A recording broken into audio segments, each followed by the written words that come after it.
Welcome back into Sports Blitz. This is the 10th and final episode of Sports Blitz for the 2024 season, as always, alongside Jack Webb and Doug Banks. I am Tyler Krusz. We are brought to you by Coastal Auto Parts and Dorsey Furniture. Fellas, it's been a fun season. It's been a long season, but it went by quick. Our time together has come to a close. Times fly, don't they? We said RIP to the shorts a while ago. Tonight we definitely did. I was in the full winter jacket today. Yeah, it did go by so quick. It doesn't feel like we're already in playoffs, so we're already looking for state championships next week. It's incredible. Yeah, and some regional finals too next week. So every single class is in at least those regional semis heading into tonight. Let's roll the black brackets, starting with Class A. Portland and Wyndham going at it in the first round. Lewiston is hosting Bangor. That's that 2-3 matchup. And that's where we will start. Let's head down to Don Roof Field in Lewiston. The Blue Devils beat Bangor just 10-7 in the regular season. Let's see what's in store tonight with a trip to the regional finals at stake. We pick it up in the second quarter. 4th and 8 for Bangor, and it's a reverse. Trey Tennant winds up with it. He gets all the way around the defense, and he puts the Rams at the goal line. Nice job to get a few extra yards on the hit. Next play, it's the big fella quarterback Kyle Johnson takes the keeper into the end zone, 6-0. Bangor. That is straight bully ball right there. When you're a quarterback that big, you got to play bully ball. Ensuing drive, the Rams defense flushes Jeffrey Randall from the pocket. He tries to throw it away, falls short of the line of scrimmage.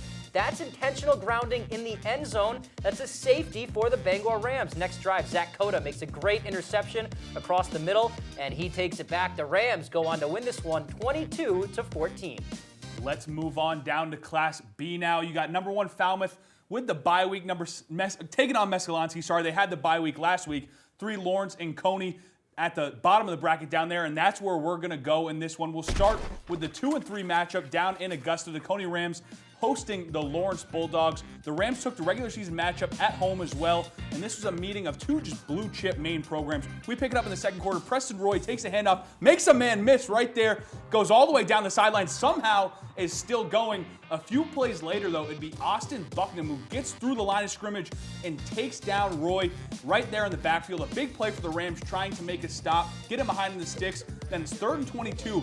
Lawrence decides to run the ball, but then Colton Carter breaks through the line of scrimmage, barely gets touched on his way to the end zone. The Lawrence Bulldogs pick up a win 28-18. They'll travel down to Falmouth next week.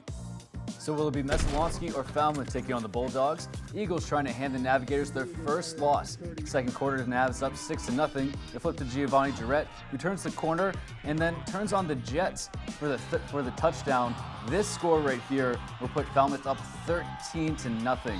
And a little celebration, too. Why not? Yeah, when you break off a run like that. Might as well. Next drive for the Eagles, quarterback Tatum Doucette, scrambling out of trouble, makes some moves with his legs, and finds a wide-open Hayden Pierce, 40 yards. Messalonsky on the board, down 13-7. Now, let's move to late in the first half. Falmouth's Peter Kearns drills home a 27-yarder. Navs would go on to win big, 51-7. Big second half there for Falmouth. All right, a lot to talk about here. Portland taking down Wyndham tonight. So the A and B regional finals are set. Jack, you were in Lewiston and you were in Augusta tonight. Putting a lot of miles on those cars. Anything stand out to you? Hey, Doug, first off, sorry to ruin your tease right there. That's on me. But it was a massive win for the Bangor Rams. And I know I've mentioned it so many times on this show this year, but we got to bring it back to the summer. The Rams dedicated themselves in the offseason to summer work, 6 a.m. workouts. And that didn't go their way early. And that's very frustrating when you spend your summer getting up, going through those grueling workouts. And one of those losses in the early season was to this Lewiston team where the Bangor Rams, all straight up say it, blew it at the end of the game early in the season. But that's why you put the work in the summer. It paid off tonight, and I'm so happy for these guys. They got to exercise those demons and just feel good and feel like they put in all that time, all those hours for a reason. Yeah, I think that's 5 straight wins for them, too. So certainly rolling at the right time. Yeah, absolutely. And for this Lawrence squad, I think the key to beating Falmouth is going to be with their 2 horses in Colton, let me scramble my notes here. Colton Carter and Preston Roy. Sorry about that, fellas. That's how you beat a team like Falmouth. They're so explosive, you got to control the time of possession.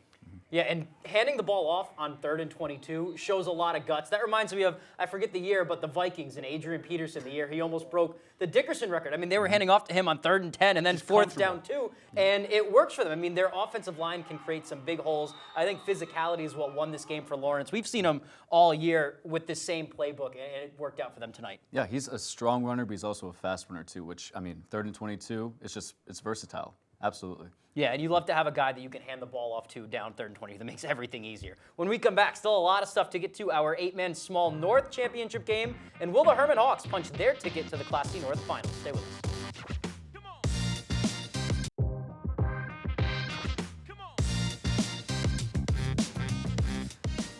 Welcome back to Sports Blitz. Thank you for staying with us. I'm Tyler Krusz here with Jack Webb and Doug Banks. We are in Week 10, still brought to you by Coastal Auto Parts and Dorsey Furniture. Most regional finals next week. Still a few more matchups to get to, fellas. How are we doing? Not too bad so far. Not too bad. Jack, all is forgiven with, I appreciate that a it. little Yeah, bit. again, that's on me. We almost made it. We almost made it last episode, no blemishes, but we're going to finish strong. I was not paying attention at all, which is fair, so it's okay.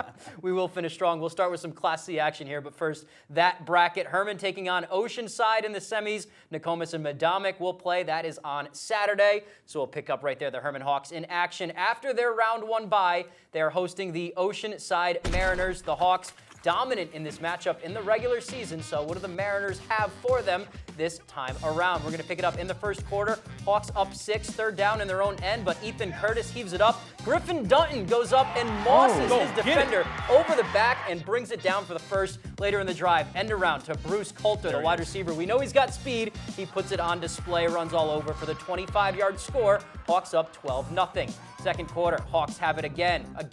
Curtis hands to Coulter, and Bruce, blinking you'll miss him, Coulter scampers for his second straight score, 18-0 Hawks. Third quarter, Braden Toothaker in under center for Zeb Foster. He airs it out, and that's Foster doing it all for this offense. He makes the grab, dances around for a big gain. Drive goes into Herman territory, 4th and 7. Foster looking to run with it. The Hawks defense swallows him up. Herman heads to the C North Finals, 32-6 is the final.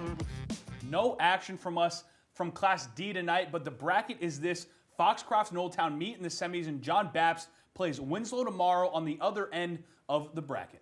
Now, an 8-man Small, Stearns beating Ellsworth last week, and Holton taking care of Orono. So that's our matchup for that regional final. So, without further ado, who will be representing the North in the 8-man Small state game? Don't spoil it, Jack. Holton Shires trying to avenge their only regular season loss to Stearns Skank. Start of the second corner, Isaiah Irving, have mercy. Dodges all the defenders and on his way, finds open field all the way to the end zone. This will only put them down by 2 points. The Minutemen, however, would return the favor. Cohen Raymond will take the handoff up the right sideline with some help from his blockers. Oh, great blocking by his wideout. Sidestep the traffic and will run it in for the touchdown. Now this score will only be 28-20.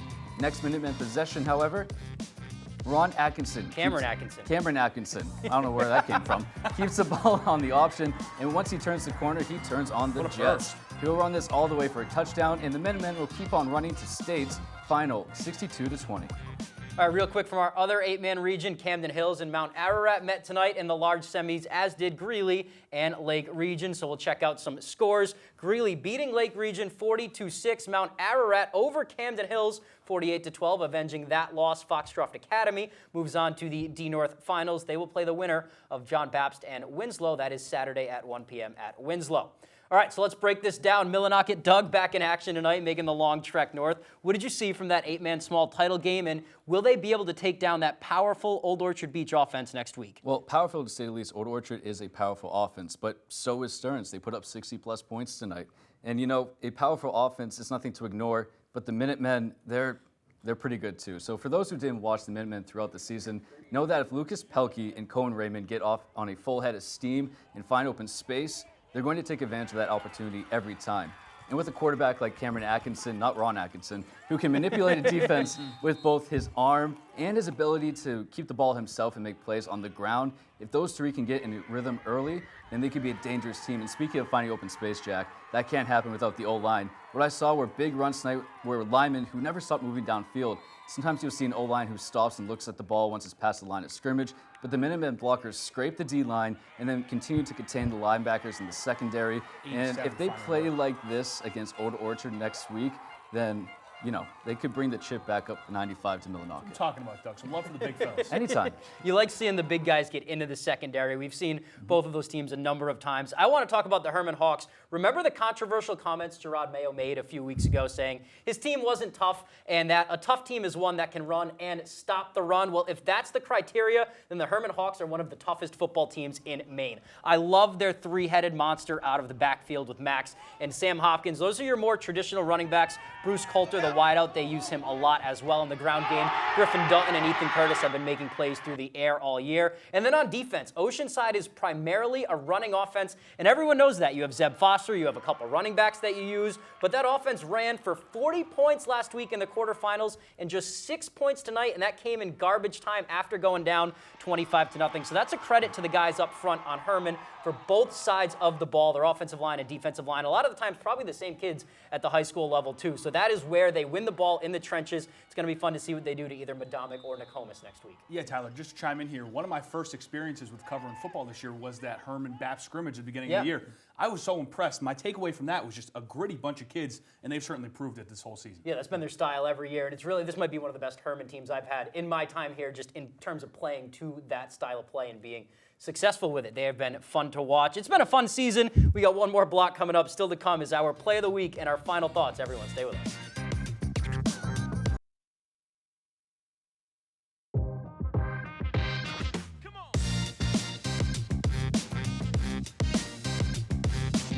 Into Sports Blitz. Almost time to say goodbye to Sports Blitz, not for the week, not for the night, but for the season. Tyler Krusz, Jack Webb, Doug Banks here, presented by Coastal Auto Parts and Dorsey Furniture. Yes, almost the end for us, but of course, we save time for the play of the night. This one is going to take us back to Herman. Hawks leading Oceanside in the first, backed up in their own end. We all saw this. They need a chunk play. Look at Griffin Dutton going up over the defender to get this ball from Ethan Curtis. Kind of pins it on his back and keeps possession going to the ground. We'll check it out in slow-mo. The freshman has impressed all season. He's Tonight a freshman? is no different. He is a freshman, Doug. That's just disrespectful. Respect your elders, man. Come on. I don't know what grade the cornerback was in, but that's a very That's good fair. point. It's nice to have a freshman that you can go to on a third down like that. Yeah, too. I mean, that athleticism and that poise from a freshman, that just means you're a gamer. If you're a freshman making a play like that, he's got a bright future ahead of him. Yeah, pretty sure you also had an interception earlier in the game tonight that I missed. I mean, just doing it all over the place.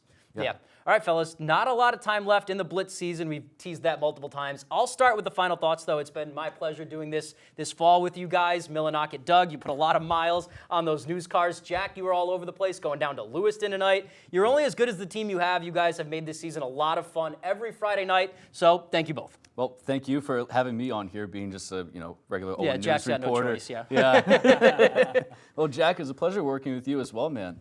I mean, you've really come into your own as just a sports guy in general, and just to work alongside you here it's been pretty great. I appreciate it. That's my final thoughts. Thank you guys for kind of showing me the ropes, and this is my first Sports Blitz. Hopefully not the last. Hopefully we did a good enough job where we're going to come back for next season. I don't think they're firing us. We also have a couple more weeks, and then we get to basketball, too. All right, that is going to be all for tonight's news. That's going to be all for us this season from Sports Blitz. Of course, we'll have coverage throughout the year until the season ends, but this is the last big show from us, so a big sign-off. Everybody have a wonderful night, a wonderful weekend, and we'll see you around.